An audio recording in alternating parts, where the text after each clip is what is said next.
இன்னொரு கேள்வி கேட்கிறேன். இயேசு எல்லோரையும் நேசிக்கிறாரா? அதற்கு பதில் ஆம். அப்பொழுது அவர் எதையாவது வெறுப்பாரா? 5ஆம் சங்கீதம் 5வது வசனத்தில், வீம்புக்காரர் உம்முடைய கண்களுக்கு முன்பாக நிலைநிற்க மாட்டார்கள். அக்கிரமக்காரர் யாவரையும் வெறுக்கின்றார். உண்மை இதுதான். இயேசு மனிதனை நேசிக்கின்றார். ஆனால் பாவத்தை வெறுக்கின்றார்.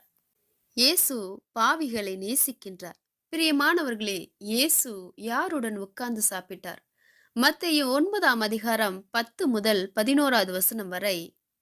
பின்பு அவர் வீட்டிலே போஜன பந்தியில் இருக்கையில் அநேக ஆயக்காரரும் பாவிகளும் வந்து இயேசுவோடு அவர் சீஷரோடு கூட பந்தி இருந்தார்கள். பரிசேயர் அதைக் கண்டு அவருடைய சீஷர்களை நோக்கி, உங்கள் போதகர் ஆயக்காரரோடும் பாவிகளோடும் போஜனம் பண்ணுகிறது என்னவென்று கேட்டார்கள். அப்பொழுது மதவாதிகள் கோபப்பட்டார்.